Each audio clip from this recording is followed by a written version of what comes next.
I'm Fee from feeoshea.com, vegan author, coach and conscious consumer. And today I'm going to talk about the rise of veganism, which seemed to have happened quite a bit last year, 2016. So I got these stats across my desk, which are, they were based in Britain, which showed the drop in the meat and dairy and the rise in the plant-based food. So what I will do is I'll just read them out, and I've kind of converted them into USA dollars and into New Zealand dollars as well. So if you're Australian, kind of go in between. So this was a supermarket statistics from all of last year. Now the fresh meat, interestingly enough, was down 328 million pounds. So that equates to 406 US dollars or 566 million New Zealand dollars. These are millions, by the way. Itemised out, you've got beef down at 72 million pounds, which is US $90 million. New Zealand is $124 million. Pork, which was 62 million pounds, it's down 75 million US dollars and 107 New Zealand dollars. That would actually be quite staggering as far as New Zealand is concerned, because we're quite big pork eaters. Kiwis just love their bacon. And pork sausages, it's like, truly? Ugh. Lamb is down 21 million pounds in Britain, 26 million, that equates to $26 million in US and $36 million in New Zealand dollars. Poultry, and this is another one that is actually quite a big around both in USA, in New Zealand, and of course in Australia. It was down in Britain 49 million pounds. That equates to $60 million worth in US and $84 million in New Zealand. So that would be quite a big chunk out of the market there. Now this is interesting because this is the dairy side of it. Fresh milk was down 54 million pounds, which equates to 66 million US dollars and $93 million New Zealand. And for New Zealand, that would be really quite crippling because we have a lot riding on our dairy industry. Much and all is, it's awful, but yeah, we are a very big dairy producing country. It is one of our prime, it comes just below tourism. So tourism's our biggest earner, dairy is our second biggest earner. So figures like that would actually be quite kind of harsh as far as New Zealand is concerned, and I'm pretty sure it would be for Australia as well. Butter down 83 million pounds, equating to 102 million pounds in USA and 143 million in New Zealand dollars. And cheese, we can't forget the cheese. Everyone loves the cheese. That was down 73 million pounds in Britain. That equates to $90 million in the US and $126 million in Kiwi dollars. So I haven't made this calculation, but you'll get the drift. Dairy-free products in Britain are up by 123 million pounds.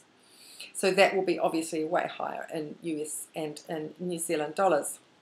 So it's really not a good look for the meat and dairy or the animal producing industries over there.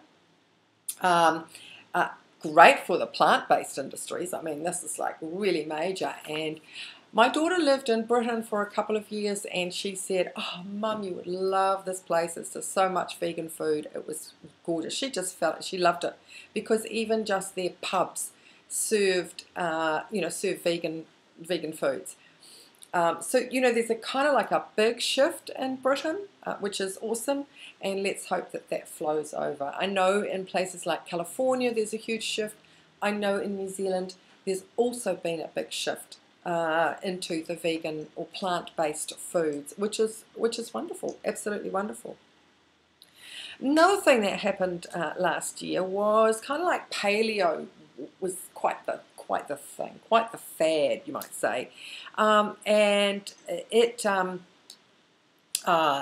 it talked about, like, they don't do grains, from what I understand, wheat and grains, and of course they're rich on meat as well.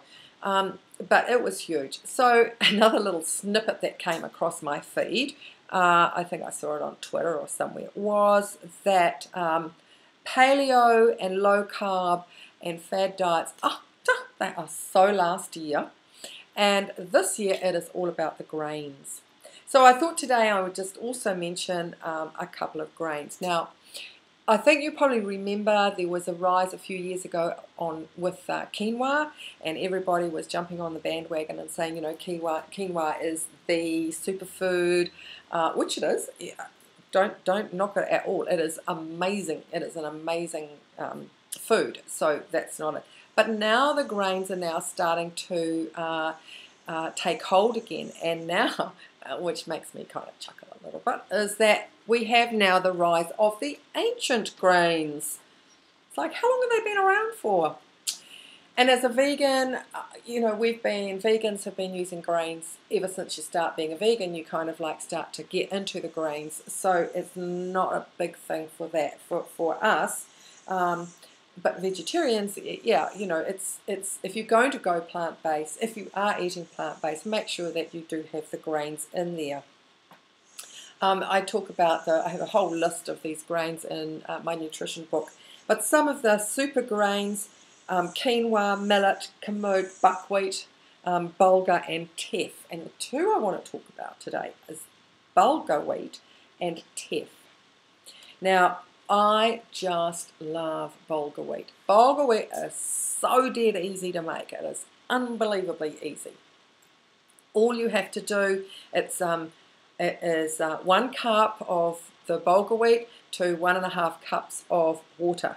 So all you have to do is, when you are cooking and you're making your dish, you might be having stir fry or something like that, all you have to do is I just get a glass jug, and I put my wheat in, I boil the kettle, and when the kettle is boiled, I pour it on top of the bulgur wheat and put a plate on the top and just leave it, and hey presto, 10 minutes later it's ready.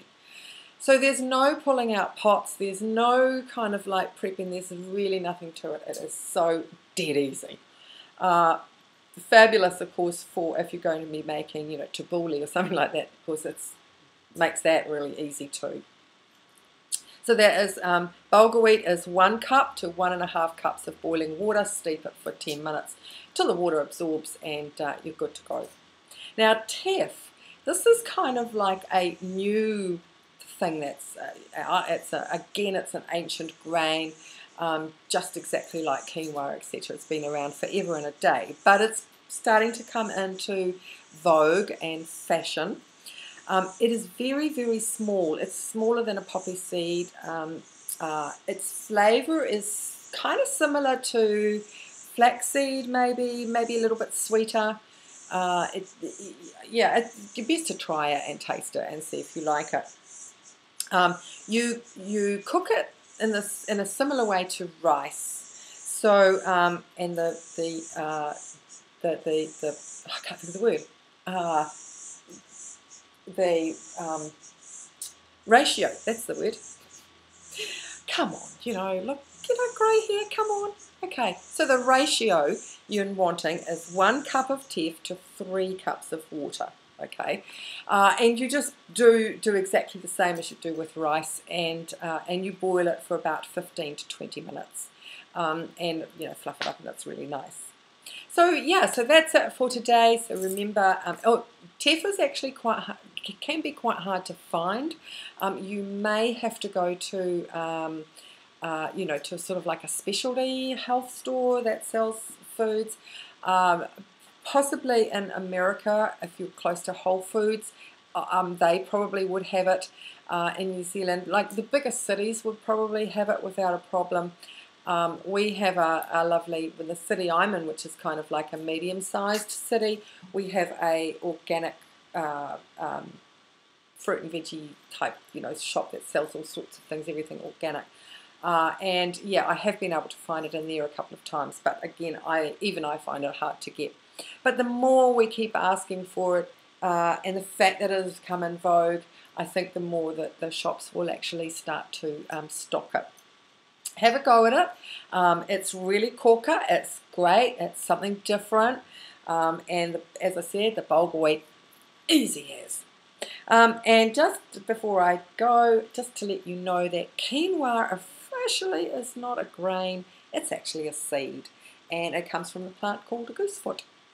So there you are. So make sure that you have great food, show respect for all animals, including humans, and enjoy life. And we will see you next time.